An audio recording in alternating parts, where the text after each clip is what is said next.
മോഹനൻ ഒരു പോട്ടറായിരുന്നു. മൺപാത്രങ്ങൾ ഉണ്ടാക്കുന്ന ഒരാളാണ്. തൻ്റെ തൊഴിലിനെ വളരെയധികം സ്നേഹിച്ചിരുന്ന അദ്ദേഹം ഒരു നല്ല കലാകാരനും കൂടിയാണ്. അദ്ദേഹത്തിൻ്റെ ക്രിയേറ്റിവിറ്റി അദ്ദേഹം ഉണ്ടാക്കുന്ന ചട്ടികളും ഡിസൈനിലും കാണുന്നുണ്ടായിരുന്നു. മോഹനന്റെ മോൻ രവി ഒരു ടീനേജർ ആയിരുന്നു. വളരെ ആക്റ്റീവായ ഒരു ക്ഷമയില്ലാത്ത ഒരു മോൻ. രവിക്ക് പോട്ടറിയിൽ ഒന്നും താല്പര്യമുണ്ടായിരുന്നില്ല. രവിക്ക് ഇഷ്ടം പെയിന്റിങ്ങും ക്രിക്കറ്റും അതുപോലെ തന്നെ യൂട്യൂബ് ക്രിയേഷനുമായിരുന്നു. ഒരു ദിവസം അച്ഛൻ വീടിന്റെ ഫ്രണ്ട് ഭാഗത്ത് മൺചട്ടി ഉണ്ടാക്കുകയായിരുന്നു. രവി തൻ്റെ ഫ്രണ്ടിന്റെ ഒപ്പം എവിടെയോ പുറത്തു പോകാൻ റെഡിയായി നിൽക്കുന്നു, കാത്തു നിൽക്കുന്നു. രവിക്ക് തീരെ ക്ഷമയില്ലായിരുന്നു. വാച്ച് നോക്കിക്കൊണ്ടിരിക്കുകയാണ്. അതേ സമയത്ത് അച്ഛനെ നോക്കി പറഞ്ഞു, അച്ഛാ, അച്ഛന് ബോറടിക്കുന്നില്ലേ? മണിക്കൂറുകൾ ഇങ്ങനെ ഇരുന്ന് ചട്ടി ഉണ്ടാക്കിക്കൊണ്ടേ എങ്ങനെ സാധിക്കുന്നു? എത്ര സമയമാണ് എടുക്കുന്നത്? അച്ഛൻ പറഞ്ഞു, മോൻ ഇങ്ങോട്ട് വരൂ, ഒരു കാര്യം കാണിച്ചു തരാം. രവി ധൃതിയിൽ വാച്ചിൽ നോക്കി. എന്നിട്ട് അച്ഛൻ്റെ അടുത്ത് വന്നു. അച്ഛൻ രവിയുടെ കയ്യിൽ ഒരു കളിമണ്ണിന്റെ ബോൾ കൊടുത്തു. എന്നിട്ട് പറഞ്ഞു, ഒരു ചട്ടി ഉണ്ടാക്കൂ, കാണട്ടെ. ആവേശത്തിൽ രവി ആ വീലിൽ കളിമണ്ണിൽ കൈവച്ച് തിരിച്ചു. മണ്ണ് എല്ലാ ഭാഗത്തും ചിതറിപ്പോയി. വീണ്ടും പുതിയ മണ്ണ് കൊണ്ട് ട്രൈ ചെയ്തു. വീണ്ടും സെയിം. വീണ്ടും ട്രൈ ചെയ്തു. ഒരു രക്ഷയുമില്ല. ഇതൊന്നും നടക്കില്ല, വെറുതെ സമയം പോകുമെന്ന് പറഞ്ഞു രവി. അച്ഛൻ വളരെ ശാന്തമായ ശബ്ദത്തിൽ രവിയോട് പറഞ്ഞു, നീ ഫോക്കസ് ഇല്ലാതെയാണ് ചട്ടി ഉണ്ടാക്കാൻ ശ്രമിക്കുന്നത്. വാ, ഞാൻ കാണിച്ചു തരാം. അച്ഛൻ കുറച്ച് കളിമണ്ണ് കയ്യിലെടുത്തു. വളരെ സാവധാനത്തിൽ ശ്രദ്ധയോടെ തൻ്റെ കൈകളെ ചലിപ്പിച്ചു. ഒരു മാജിക് പോലെ ചട്ടി പെർഫെക്റ്റ് ഷേപ്പിൽ ഉണ്ടാവുന്നത് നോക്കുന്നുണ്ടായിരുന്നു രവി. കാണുന്നുണ്ടോ മോനെ, ഞാൻ എന്താണ് ചെയ്യുന്നത് എന്ന്? എൻ്റെ കണ്ണുകൾ, കൈകൾ, മൈൻഡ് എല്ലാം ഒറ്റ ഫോക്കസിലാണ്, ഒരു ആക്ഷനിൽ. ഈ വീൽ നമ്മുടെ ജീവിതം പോലെയാണ്. അത് കറങ്ങിക്കൊണ്ടേയിരിക്കും. നമ്മൾ ഫോക്കസ് ചെയ്തില്ലെങ്കിൽ സ്ലിപ്പായി പോകും. രവി അത്ഭുതത്തോടെ ആ ചട്ടി ഉണ്ടാക്കുന്നത് നോക്കി നിന്നു. ജീവിതത്തിൽ ആദ്യമായി ചലനവും ഫോക്കസിന്റെയും ഒരു ഹാർമണി അവൻ ശ്രദ്ധിച്ചു. അന്ന് വൈകിട്ട് അച്ഛൻ രവിക്ക് ഒരു ടാസ്ക് കൊടുത്തു. നാളെ മോൻ ഒരു പോട്ടുണ്ടാക്കണം. അതാ ആ കാണുന്നത് പോലെ. വളരെ സിമ്പിളായ ഒരു പോട്ട്. ഒരു വാശിക്കാരനും കൂടി ആയിരുന്നു മോൻ രവി. വിട്ടുകൊടുക്കാൻ തയ്യാറല്ല. ചാലഞ്ച് ഏറ്റെടുത്തു. പോട്ടുണ്ടാക്കുന്ന ആ വീലിലിരുന്ന് വർക്ക് ചെയ്യാൻ തുടങ്ങി. ഫസ്റ്റ് ടൈം സെയിം, എല്ലാ മണ്ണും കുഴഞ്ഞുപോയി. Second same, third, fourth, fifth, അങ്ങനെ ഏകദേശം 10 തവണ ആയപ്പോൾ രവി സ്റ്റോപ്പ് ചെയ്തു. ഒന്ന് ചിന്തിച്ചു. തൻ്റെ ബ്രീത്തിങ്ങിനെ സ്ലോ ഡൗൺ ചെയ്തു. മൈൻഡിനെ സൈലൻസ് ആക്കി. ഫുൾ ആക്ഷനും ഫോക്കസും കൊണ്ടുവന്നു, ശ്രദ്ധയും കൊണ്ടുവന്നു. സ്ലോലി മണ്ണ് കയ്യിലെടുത്തു. വർക്ക് ചെയ്യാൻ തുടങ്ങി. ഈ പ്രാവശ്യം കുറച്ച് ബെറ്ററായ റിസൾട്ട് ആയിരുന്നു. വീണ്ടും രവി ട്രൈ ചെയ്തു. കുറച്ചുകൂടി ഇംപ്രൂവ്മെന്റ്. അടുത്ത ദിവസം രാവിലെ ആകുമ്പോഴേക്കും രവി ഒരു പോട്ടുണ്ടാക്കി.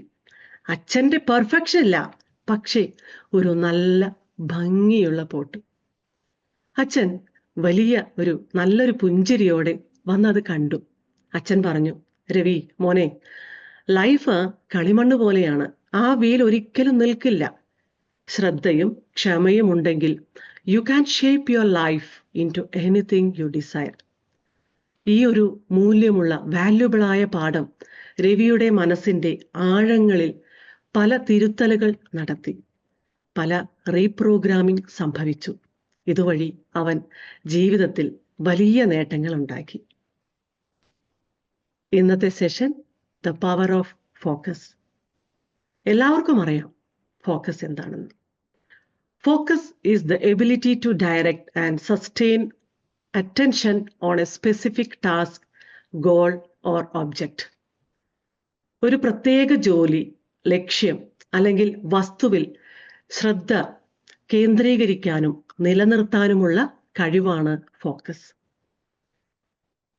ടെക്നോളജി കമ്പനീസ് അവരുടെ ഡിസൈനിങ്ങിൽ മില്യൺ കണക്കിൽ ഡോളേഴ്സ് ആണ് ചിലവഴിക്കുന്നത്. Artificial intelligence, machine learning, deep learning. എന്തിനാണിതൊക്കെ? നമ്മൾ അടുത്തത് എന്ത് ചിന്തിക്കാനാണ് സാധ്യത? നമ്മുടെ ശ്രദ്ധ എങ്ങനെ പിടിച്ചെടുക്കാം? നമ്മളെ എങ്ങനെ സ്വാധീനിക്കാം? നമ്മുടെ മനസ്സിൽ ഒരു സ്പേസ് എങ്ങനെ കീഴ്പ്പെടുത്താം എന്നാണ് അവരുടെ ഓട്ടം. ഇവിടെ technology, mobile phones, social media ഇതെല്ലാം പറഞ്ഞ് ഞാൻ പേടിപ്പിക്കുകയല്ല. ടെക്നോളജിയെ കണ്ട് ഭയപ്പെടാനല്ല.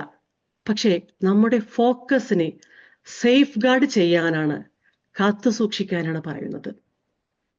എവിടെ നിർത്തണം, ഏതുവരെ ആവാം, എന്താണ് ഹെൽത്തി, ഏത് ലിമിറ്റ് കടന്നാലാണ് അതിൻ്റെ അഡിക്ഷൻ എന്ന് പറയുന്നത് എന്ന തിരിച്ചറിവാണ്. ആ ഒരു തിരിച്ചറിവ് അതാണ് നമുക്ക് വേണ്ടത്. ടെക്നോളജി മാത്രമാണോ? അല്ല. Information overloading. നമുക്ക് താങ്ങാനാവാത്തതിന് അപ്പുറമാണ് ഇൻഫർമേഷൻ നമ്മളിലേക്ക് എത്തിച്ചേരുന്നത്.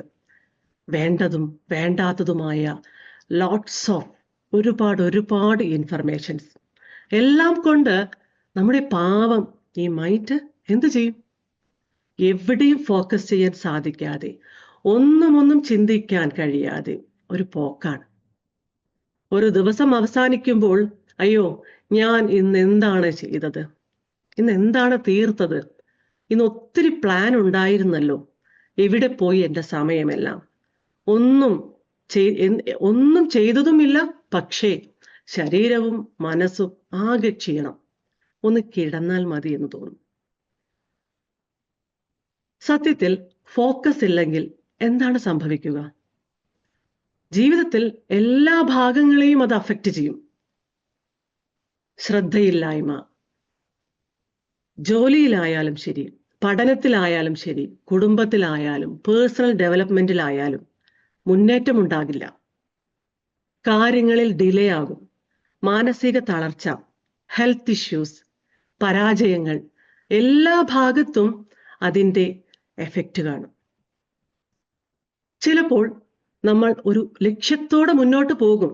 ചില സമയത്ത് നമുക്കത് ചെയ്യണമെന്ന്. പക്ഷേ പോകുന്ന സമയത്ത് ടേക്ക് ഡൈവേർഷൻ എന്ന ബോർഡ് കണ്ട പോലെ പോകേണ്ട വഴിയിൽ നിന്നും നമ്മൾ വഴിമറന്ന് മറ്റു പല വഴികളിലും നമ്മൾ സഞ്ചരിക്കും. നമ്മളൊരു കാര്യത്തിന് വേണ്ടി പോകുമ്പോൾ ആയിരിക്കും ഒരു മെസ്സേജിന്റെ രൂപത്തിലോ അല്ലെങ്കിൽ വീഡിയോസിന്റെ അല്ലെങ്കിൽ പുതിയൊരു വാർത്ത നമുക്ക് ഒട്ടും ബന്ധമുണ്ടായിരിക്കില്ല. പക്ഷേ അതിൻ്റെ സ്വാധീനം നമ്മുടെ അന്നത്തെ തീരുമാനങ്ങളെ എല്ലാം മാറ്റിമറിക്കും. പിന്നീട് ചർച്ചയും ചിന്തയും എല്ലാം അതിനെക്കുറിച്ചായിരിക്കും. എല്ലാ കാര്യങ്ങളെയും നമ്മൾ ബ്രെയിനിലേക്ക് ഫീഡ് ചെയ്യണമെന്നില്ല. ആവശ്യത്തിന് അത് മാത്രം മതി. പ്രത്യേകിച്ച് പഠിക്കുന്ന കുട്ടികൾക്ക് ഫോക്കസ് വളരെ ഇമ്പോർട്ടൻ്റ് ആണ്. അതെല്ലാവർക്കും അറിയാം. പഠിക്കുന്നത് പെട്ടെന്ന് മനസ്സിലാകണം. പഠിച്ച കാര്യങ്ങളെ വീണ്ടും ഓർത്തെടുക്കാൻ എളുപ്പത്തിൽ സാധിക്കണം. അങ്ങനെയുള്ള ഒരു അന്തരീക്ഷമാണ് നമ്മൾ പാരൻസ് കുട്ടികൾക്ക് ഉണ്ടാക്കി കൊടുക്കേണ്ടത്. പഠിക്കുന്ന മുറി, അവരുടെ ടേബിൾ, അവിടുത്തെ എൻവയോൺമെന്റ് എല്ലാം അവർക്കൊരു പോസിറ്റീവ് മൂഡ് ഉണ്ടാക്കി കൊടുക്കണം. ഫോക്കസിന് വേണ്ടി സ്ട്രഗിൾ ആകാതെ വളരെ എളുപ്പത്തിൽ പെട്ടെന്ന് തന്നെ ഫുൾ കോൺസെൻട്രേഷനോടുകൂടി പഠനം തുടങ്ങാൻ അവർക്ക് സാധിക്കണം. ആ ശ്രദ്ധ നിലനിർത്തി കൂടുതൽ പഠിച്ചെടുക്കാനും സഹായിക്കുന്ന തരത്തിലായിരിക്കണം അവരുടെ അന്തരീക്ഷം. നമ്മൾ പ്രത്യേകം ശ്രദ്ധിക്കേണ്ടത് വീട്ടിൽ ചർച്ച ചെയ്യുന്ന വിഷയങ്ങൾ, TV, മൊബൈൽ ഫോൺസിന്റെ ഉപയോഗങ്ങൾ കുട്ടികൾക്ക് ഡിസ്ട്രാക്ഷൻ ഉണ്ടാകാത്ത വിധത്തിലായിരിക്കണം. നമ്മൾ പാരൻസ് അത് പ്രത്യേകം ശ്രദ്ധിക്കണം. കുട്ടികൾ പഠിക്കാനിരിക്കുന്നതിന് ഏകദേശം ഒരു മണിക്കൂർ മുൻപ് തന്നെ എല്ലാം നമ്മൾ ഓഫ് ചെയ്തിരിക്കണം. ഈവൻ നമ്മൾ ഫാമിലി മെമ്പേഴ്സ് സംസാരിക്കുന്നത് അതുപോലും അവർക്ക് ഡിസ്ട്രാക്ഷൻ ആകരുത്. പഠിക്കാനിരിക്കുന്നതിന് മുൻപ് തന്നെ ഒരുപാട് തോട്ട്സ്, ചിന്തകൾ നമ്മൾ കുട്ടികളുടെ മനസ്സിൽ ഇട്ടുകൊടുക്കരുത്. ഒരു എംപ്റ്റി ഫ്രഷ് മൈൻഡ് ആയിരിക്കണം പഠിക്കുന്നതിന് മുൻപ് അവർക്ക് ഉണ്ടാകേണ്ടത്. പഠനം അവർക്കൊരു എൻജോയ്മെന്റ് ആയിരിക്കണം, ഒരു ഗുഡ് ഫീൽ ഉണ്ടാക്കുന്ന ഒന്നായിരിക്കണം. പാരൻസ് നമ്മൾ അത് തീർച്ചയായും ശ്രദ്ധിക്കണം. പഠനത്തിൽ പോലെ തന്നെയാണ് ഫാമിലി റിലേഷൻഷിപ്പിലും ഫോക്കസിന്റെ ഇമ്പോർട്ടൻസ് വളരെ വളരെ വലുതാണ്. ഫോക്കസ് ആണ് എംപതിയെ ബിൽഡ് ചെയ്യുന്നത്. മറ്റുള്ളവരോട് ഇന്ററാക്ട് ചെയ്യാൻ നമ്മൾ എംപതറ്റിക്കൽ ആയിരിക്കണം. പരസ്പരം മനസ്സിലാക്കുന്നതിനും ഫോക്കസിന് വളരെ വലിയ സ്ഥാനമുണ്ട്. ഓവറോൾ ഫോക്കസ് എന്നത് ഡിപ്പെൻഡ് ചെയ്യുന്നത് WW ഫൗണ്ടേഷനിലാണ്. അതായത് എന്താണ് നമുക്ക് വേണ്ടത്? What, Y. വാട്ട്, അതാണ് നമ്മുടെ ഗോൾ. പരീക്ഷയിൽ നല്ല മാർക്ക്, നല്ല ജോലി, നല്ല കുടുംബ ജീവിതം, നല്ല ആരോഗ്യം. വാട്ട് എന്ന് ചിന്തിക്കുമ്പോൾ പരീക്ഷയിൽ നല്ല മാർക്ക്, നല്ല ജോലി, നല്ല കുടുംബ ജീവിതം, നല്ല ആരോഗ്യം. നെക്സ്റ്റ്, എന്തിനാണ് നമുക്കത് വേണ്ടത്? വൈ. നല്ല മാർക്ക് ഉണ്ടെങ്കിൽ നല്ല കോളേജിൽ നമുക്ക് അഡ്മിഷൻ കിട്ടും. നല്ല കോളേജിൽ പഠിച്ചാൽ നല്ല ജോലി, നല്ല കുടുംബ ജീവിതം, ഹാപ്പിനെസ്.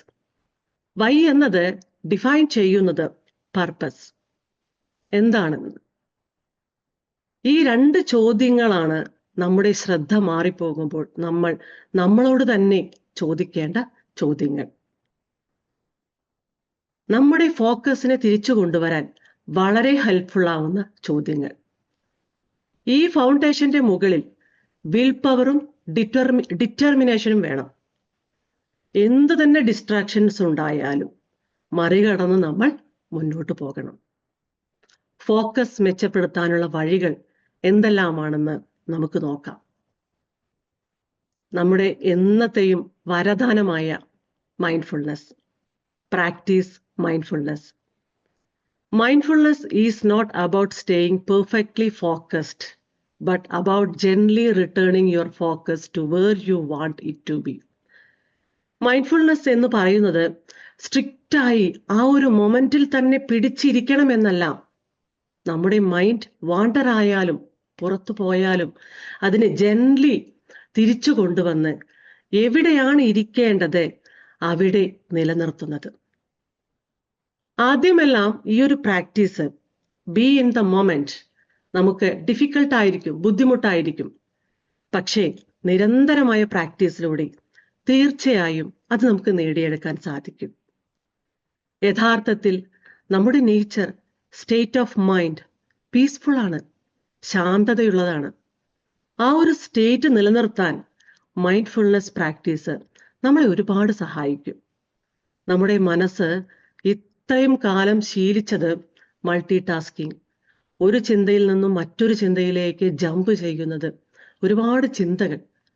ആ ശീലം ഉണ്ടാക്കിയത് നമ്മൾ തന്നെയാണ്. പ്രാക്ടീസിലൂടെ ഇത്രയും കാലം ശീലിച്ച ആ ശീലങ്ങളെ അടർത്തി മാറ്റി പുതിയ ഈ ഒരു മൈൻഡ്ഫുൾനെസ് പ്രാക്ടീസ് നിരന്തരമായി നമ്മൾ ചെയ്യുമ്പോൾ മനസ്സ് പുതിയ ശീലത്തെ പഠിച്ചോളും. നമ്മൾ എന്താണോ പഠിപ്പിക്കുന്നത് അത് മനസ്സ് ഏറ്റെടുത്തോളും. ഓരോ പ്രാവശ്യവും നമ്മുടെ ഫോക്കസിനെ തിരിച്ചു കൊണ്ടുവരുന്നത് നമ്മുടെ വിൽ പവറിനെ സ്ട്രെങ്ത് കൂട്ടും. നമുക്ക് കൂടുതൽ മെന്റൽ ക്ലാരിറ്റി ഉണ്ടാകും. ഈ വിൽ പവർ സ്ട്രോങ് ആയുള്ള സമയത്ത്, നമുക്ക് വിൽ പവർ സ്ട്രോങ് ആയി ഉള്ളപ്പോഴാണ് നമുക്ക് നമ്മുടെ ലക്ഷ്യങ്ങളെ നേടാൻ സാധിക്കുക.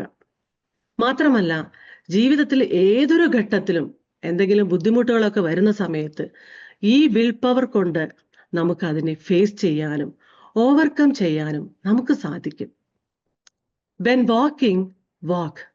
When eating, eat. ഇതൊരു സെൻ കോട്ടാണ്. നടക്കുമ്പോൾ മൈൻഡ്ഫുള്ളി നടക്കാം. ഭക്ഷണം കഴിക്കുമ്പോൾ മൈൻഡ്ഫുള്ളി എൻജോയ് ചെയ്ത് ഭക്ഷണം കഴിക്കാം. അടുത്തതായി മെഡിറ്റേഷൻ. ഫോക്കസിന് നമുക്ക് ഏറ്റവും ഇമ്പോർട്ടൻ്റ് ആണ് മെഡിറ്റേഷൻ. ബെസ്റ്റ് പ്രാക്ടീസാണ്. തുടക്കക്കാർക്ക് ജസ്റ്റ് ശ്വാസത്തിൽ കോൺസെൻട്രേറ്റ് ചെയ്യാം.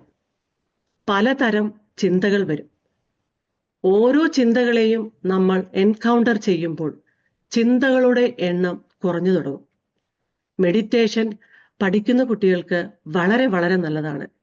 കുട്ടികളോട് നമുക്ക് പറയാം, പെട്ടെന്ന് നീ പോയി മെഡിറ്റേഷൻ ചെയ്യൂ എന്ന് പറഞ്ഞാൽ കുട്ടികൾ ചിലപ്പോൾ ചെയ്തെന്ന് വരില്ല. അവരോട് നമുക്ക് പറയാം, ജസ്റ്റ് 15 ടൈംസ് മതി. Slowly breathe in, breathe out, slowly, deeply, അങ്ങനെ കൂട്ടിക്കൂട്ടി നമുക്ക് വരാം. കുട്ടികൾ ഉറപ്പായിട്ടും ചെയ്യും. ഒരു പ്രാവശ്യം പറയുമ്പോൾ ചിലപ്പോൾ കേട്ടെന്ന് വരില്ല. എല്ലാ ദിവസവും നമുക്ക് സ്നേഹത്തോടെ കുട്ടികളോട് നമുക്കത് പറയാം. നമ്മൾ അവരുടെ കൂടെ ഇരുന്നാൽ അവരത് ചെയ്തോളും. അവരെ ഇരുത്തി നമ്മൾ ഒരിക്കലും മാറി കിച്ചണിലോ മറ്റു വർക്ക് ചെയ്യുകയോ അല്ലെങ്കിൽ എന്തെങ്കിലും ശബ്ദങ്ങൾ ഉണ്ടാക്കുകയോ സംസാരിക്കുകയോ ചെയ്യരുത്. കുട്ടികൾക്ക് ആ ഒരു എൻവയോൺമെന്റ് നമ്മൾ ഉണ്ടാക്കി കൊടുക്കണം. മെഡിറ്റേഷൻ മൂലം നമ്മൾ ഒരു വിഷയത്തിൽ ഫോക്കസ്ഡ് ആയിരിക്കാനും നമ്മുടെ അറ്റൻഷൻ സ്പാന് എത്ര നേരം ശ്രദ്ധയോടെ ഇരിക്കാൻ സാധിക്കുന്നു എന്ന് അനലൈസ് ചെയ്യാനും നമുക്ക് സാധിക്കും. അറ്റൻഷൻ എന്നത് നമ്മുടെ മെന്റൽ മസിൽ പോലെയാണ്. നമ്മൾ പ്രാക്ടീസ് ചെയ്യും തോറും അത് നന്നായി സ്ട്രോങ് ആകും. മെഡിറ്റേഷനും മൈൻഡ്ഫുൾനെസ്സും എല്ലാം അതിനുള്ള വഴികൾ തന്നെയാണ്. ചെയ്യേണ്ട കാര്യങ്ങളിൽ നല്ല വ്യക്തതയുണ്ടാക്കിയെടുക്കാം, കൂടുതൽ മനസ്സിലാക്കിയെടുക്കാം. അതുപോലെ തന്നെ പ്രയോറിറ്റൈസേഷൻ ചെയ്യാം. എന്താണ് ഇമ്പോർട്ടൻ്റ്, ഏതു കാര്യമാണ് അർജന്റ്, ഏതു കാര്യം അർജന്റ് അല്ല എന്ന് തീരുമാനിച്ച് നമ്മൾ കാര്യങ്ങൾ ചെയ്തെടുക്കാം.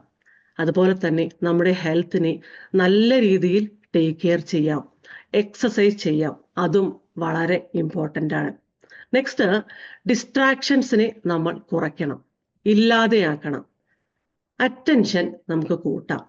പഠിക്കുന്ന സമയമായാലും ജോലി ചെയ്യുന്ന സമയമായാലും ക്ലട്ടറിങ് നമുക്ക് റിമൂവ് ചെയ്യാം. ആവശ്യമില്ലാതെ ഡിവൈസസ്, നോട്ടിഫിക്കേഷൻ എല്ലാം നമുക്ക് ഓഫ് ചെയ്ത് വെക്കാം. അതുപോലെ തന്നെ take regular breaks, work break balance maintain ചെയ്യാം. അതായത് ഒരു 25 അല്ലെങ്കിൽ 30 മിനിറ്റോ വർക്ക് ചെയ്തതിന് ശേഷം ഒരു 5 മിനിറ്റ് നമുക്ക് ബ്രേക്ക് എടുക്കാം. ബ്രേക്ക് എടുക്കുന്ന സമയം മൊബൈൽ ഫോണോ ഡിജിറ്റൽ ഡിവൈസസോ സോഷ്യൽ മീഡിയ ഒന്നും നമ്മൾ ഉപയോഗിക്കരുത്. TV നോക്കരുത്. ജസ്റ്റ് വേറെ എന്തെങ്കിലും ചെയ്യാം. ഒന്ന് പുറത്തു പോവുകയോ ജസ്റ്റ് ഒരു വാക്കിംഗ് ചെയ്യുകയോ നമുക്ക് ചെയ്യാം. അതുപോലെ തന്നെ സ്കാറ്റർ ഫോക്കസ്, അതായത് ഫോക്കസ്ഡ് ആയ വർക്കിന് ശേഷം റിലാക്സ്ഡ് ആയി നമുക്ക് ഇരിക്കാം. അങ്ങനെ ചെയ്യുമ്പോഴാണ് നമുക്ക് ക്രിയേറ്റിവിറ്റി, പല ഔട്ട് ഓഫ് ദ ബോക്സ് ഐഡിയാസും നമുക്ക് തോന്നുക. അടുത്തതായി റിഫ്ലക്ട് ആൻഡ് സർക്കിൾ ബാക്ക്. നമ്മുടെ ജോലിയിലായാലും പഠനത്തിലായാലും ഏത് കാര്യത്തിലായാലും ഓരോ മണിക്കൂറിലും നമ്മൾ ഒരു 2 മിനിറ്റ് നമുക്ക് ചിന്തിക്കാം. എൻ്റെ ശ്രദ്ധ ഫുള്ളി ഞാൻ വിചാരിച്ച പോലെ ആ സ്ഥലത്തിൽ തന്നെ ആയിരുന്നു, ശ്രദ്ധ ഉണ്ടായിരുന്നു, എന്തെല്ലാമായിരുന്നു എൻ്റെ ഡിസ്ട്രാക്ഷൻസ്, അത് നമുക്കൊന്ന് നോട്ട് ചെയ്ത് വെക്കാം, റിഫ്ലക്റ്റ് ചെയ്യാം. എന്നിട്ട് ആ ഡിസ്ട്രാക്ഷൻസിനെ അവോയ്ഡ് ചെയ്യാനുള്ള സ്റ്റെപ്സ് എടുക്കാം. അടുത്തതായി ജേർണലിങ്. നമ്മുടെ ഡിസ്ട്രാക്ഷൻസ് എന്തൊക്കെയാണ്, എത്രത്തോളം നമുക്ക് ഇന്നത്തെ ദിവസം സാധിച്ചു എന്നത് നമ്മൾ എഴുതുന്ന സമയത്ത് അതൊരു ലോഗ് മാത്രമല്ല, ഒരു സെൽഫ് റിഫ്ലക്ഷൻ കൂടിയാണ്. ഫോക്കസ് എന്നത് ഒരു പവർഫുൾ ടൂളാണ്. നമ്മുടെ ഇന്നർ സെൽഫുമായി കണക്ട് ചെയ്യാനും നമ്മുടെ ഇന്നർ ജേർണിയിൽ നമ്മളെ നയിക്കാനുമുള്ള ഒന്ന് വളരെ ഇമ്പോർട്ടൻ്റ് ആണ്. ഫോക്കസിനെ ഡെവലപ്പ് ചെയ്യുന്നതിലൂടെ നമ്മുടെ സെൽഫ് അവയർനെസ്സും മറ്റുള്ളവരുമായി നല്ല പോസിറ്റീവ് റിലേഷൻഷിപ്സും നമുക്ക് ഉണ്ടാക്കിയെടുക്കാൻ സാധിക്കും. നമ്മൾ ഓർത്തിരിക്കേണ്ടത് ഫോക്കസ് ഒരു സ്കില്ലാണ്, ഒരു കഴിവാണ്. അതിനെ നമുക്ക് ക്ഷമയിലൂടെയും പ്രാക്ടീസിലൂടെയും വളർത്തിയെടുക്കാൻ സാധിക്കും. ഏതു പ്രായത്തിലും അത് നമുക്ക് നേടാൻ സാധിക്കും. ഫോക്കസും ക്ലാരിറ്റിയും വളർത്തിയെടുത്ത് നമ്മുടെ ലക്ഷ്യങ്ങളെ നേടിയെടുത്ത് നമ്മുടെ ലൈഫിനെ ഒരു ഫുൾഫില്ലിംഗ് ആയി മാറ്റാൻ നമുക്ക് എല്ലാവർക്കും സാധിക്കും. ഇനി നമുക്ക് ഇന്നത്തെ മെഡിറ്റേഷനിലേക്ക് പോകാം.